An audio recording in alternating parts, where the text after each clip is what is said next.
Laughing Brook. Poetry for sensual consciousness. Between a rock and a hard place, there the stream of life flows, all none the less. To find my heart. One youthful night I had this dream. Entered a sunlit clearing amongst a canopy of green. The shine engulfed me completely, streamed into all of my being. In light, I was enlightened, seeing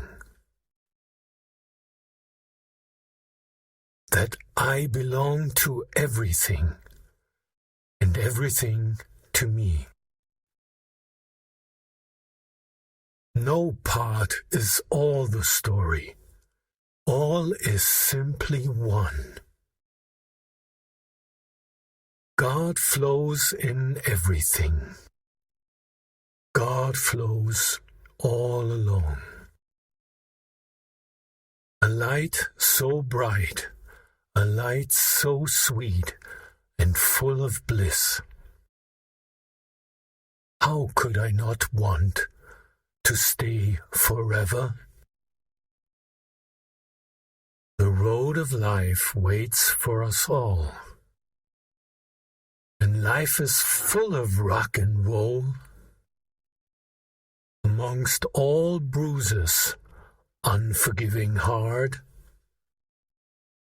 light is guiding to find my heart.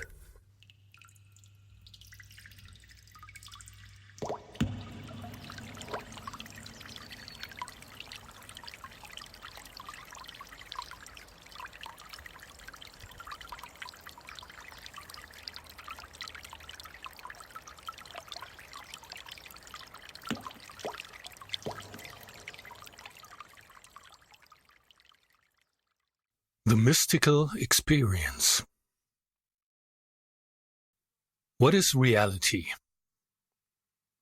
What is real, really? You might respond by saying, "Dude, get a life. Open your eyes and you'll see what is real.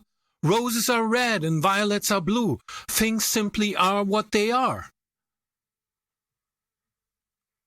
And on a practical, day-to-day level, you're right. If you look a little closer, though, things aren't that straightforward. If you were, say, a dolphin or a bee, roses aren't red and violets aren't blue. A dolphin can see colors, so roses, if they would ever get to see them, are a shade of gray, and violets are, a shade of grey. And if you were a bee, you cannot see red, but have eyesight in the ultraviolet range, making the whole world look so different that you might feel like you're being on some LSD trip. So what is reality? Reality is a construct we've developed in the evolution of our species. And as far as humans go, it is also substantially conditioned by the culture we grew up and live in. As someone described so poignantly, as humans we are half nature and half culture. There are, for example, cases in Africa where a witch doctor cursed a person, and the person, despite being physically safe inside a prison, was in terror and eventually died. A laughable case of superstition, we might say, from a position of Western superiority and arrogance. So let's take a look at our Western preconceptions. There are fascinating studies in researching the power of the placebo effect For example, where patients were given medication, while a control group received their normal daily medication. The test persons received it only every other day, and placebos in between. One would expect them to have a lesser effect or even severe medical issues by getting only half the medication. Yet there was no significant difference between both groups, which strongly questions the materialistic, substance-focused understanding of how medication works in humans. At this point, I don't want to dive deeper into this topic. I only want to use it as an example that shows reality isn't that straightforward. What we perceive to be real is governed by preconceptions, and those preconceptions have powerful effects. We are creators of our reality,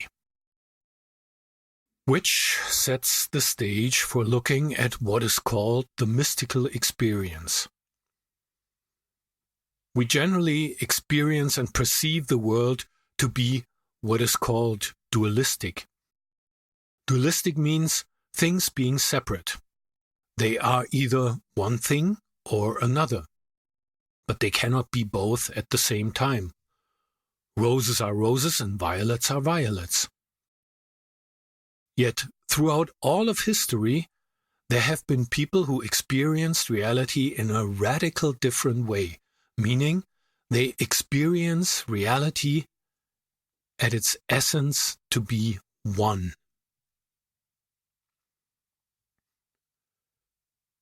This mystical experience has many names, like Unio Mystica in the Christian tradition, Fana fi Allah in the Sufi tradition, Satori, Kensho, Bodhi or Samadhi in the Asian traditions, and the Kogi of South America call it a luna.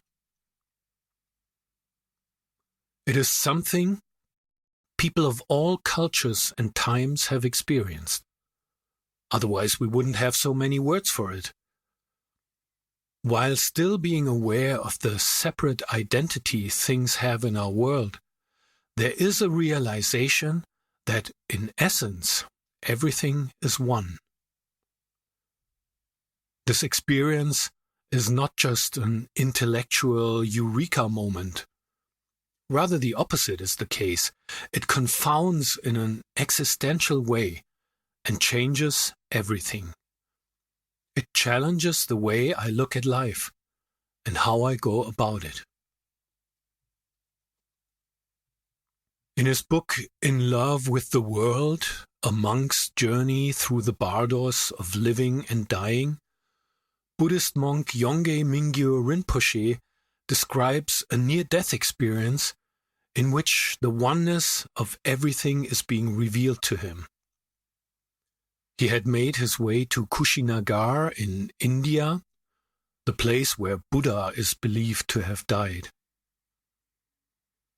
Getting sick from food poisoning and being too weak to move, he meditates into what he believes at this point will be his own death.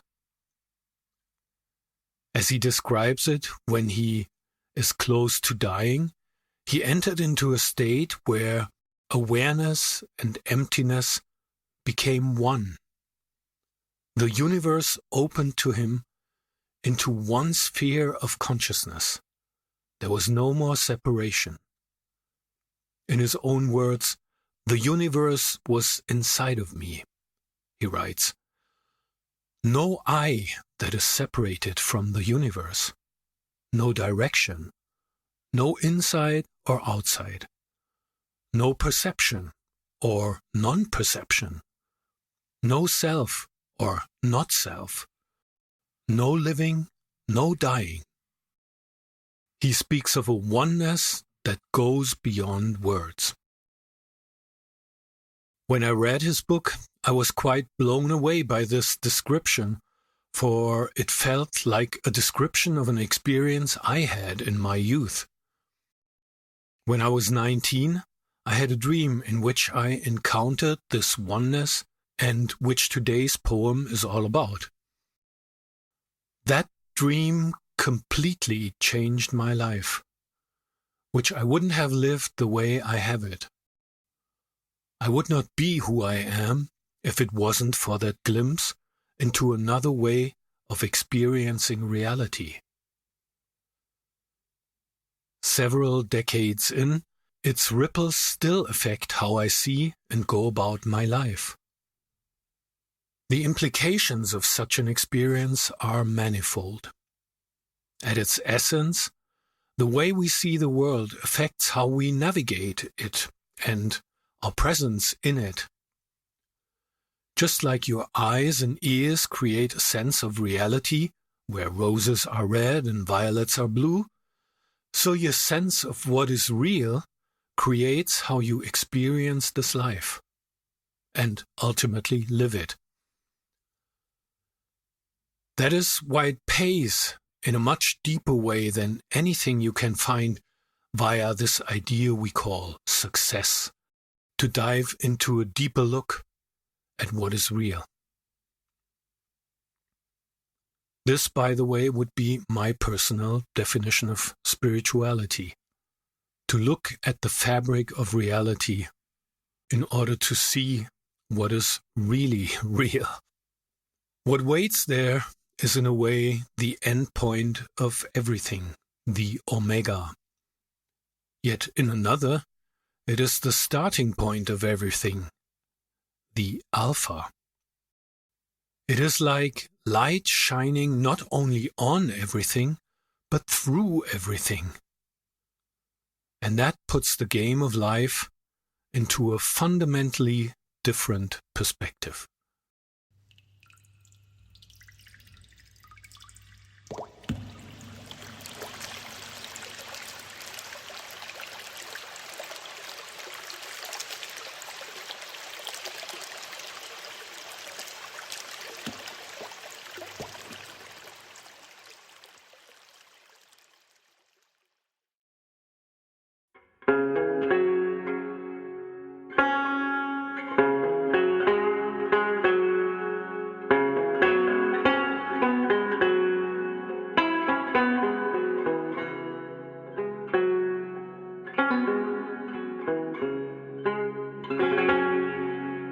To find my heart.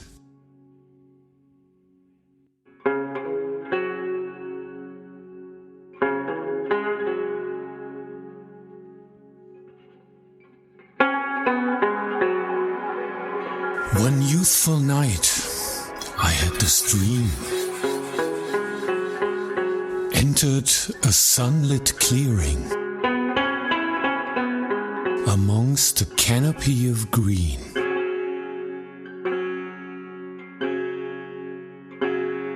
A shine engulfed me completely, streamed into all of my being.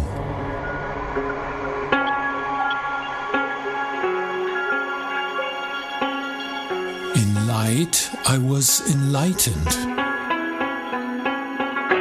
seeing.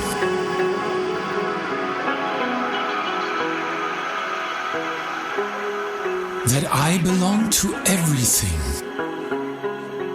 and everything to me.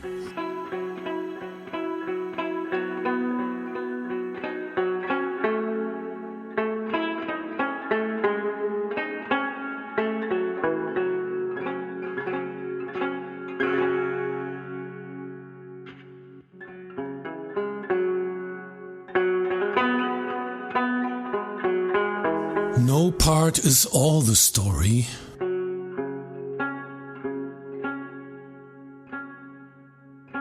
All is simply one.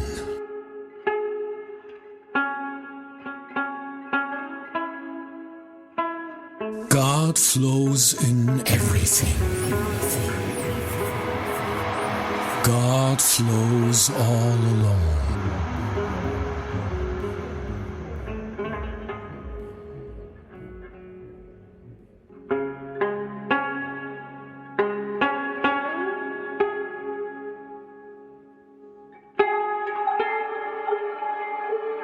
A light so bright,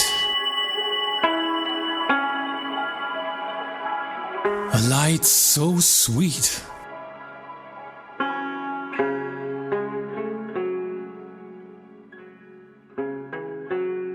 and full of bliss.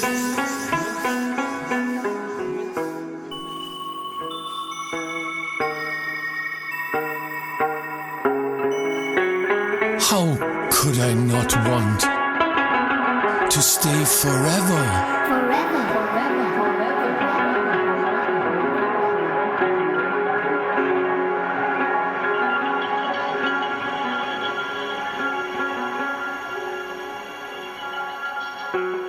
The road of life waits for us all.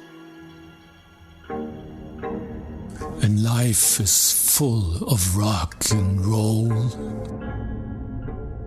Amongst all bruises, unforgiving hard.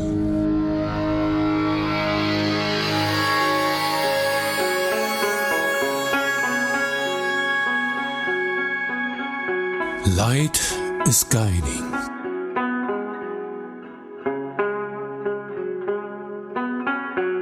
To find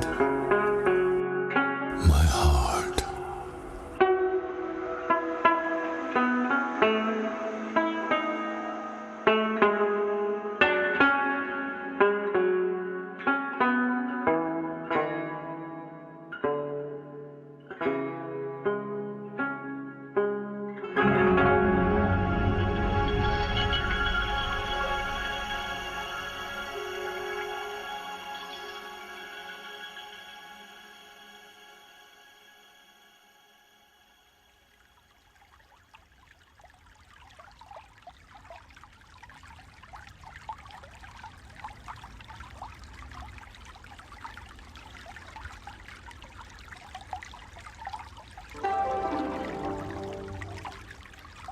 Now, what do you think of today's remix?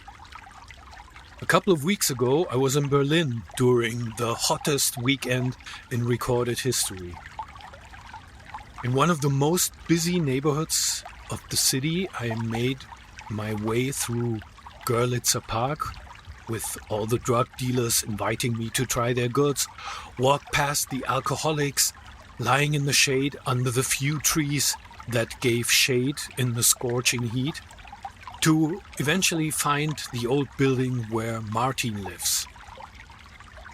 Martin is someone I've met earlier this year on the island of La Gomera, where we were both excited and pleased to have a jam session. We did that for the German edition of this podcast. He played the sitar back then, and wonderfully so. So he had invited me to drop by when I visited Berlin. When we sat down in his living room, he had that funky stringed instrument lying on his sofa, which looked a little like a lute, but then very different. I asked him what it was, and he began to play on it and explained that this is a rubab, a traditional instrument from Afghanistan. Ever since the Taliban have seized control of the country, there are no more rubabs in Afghanistan. Music is forbidden and you can get killed for the simple fact of owning such an instrument. So having such an instrument is a rare gem, and finding someone who can play it so masterfully is even rarer. I was so taken by it that we started to jam with today's poem in his studio. As you can hear in this piece, and the story of how it came about, the mundane and the divine can coexist in very close proximity. If you enjoyed it, please leave some stars, thumbs up, or maybe even a comment. Have you ever had such an experience of being touched by oneness? What was it about, and what did it do for you? And should you want to dive a little deeper into the subject of consciousness and how to expand awareness, you may want to check out episode 28 of this podcast, which is called Toroidal Ambiguation. As the name suggests, This is one of my wilder ones, so be warned. My name is Laughing Brook. I'm a poet, dancer, mystic, nature coach, and man whisperer. Thank you for listening, and keep on flowing, bumping and jumping with the stream of life.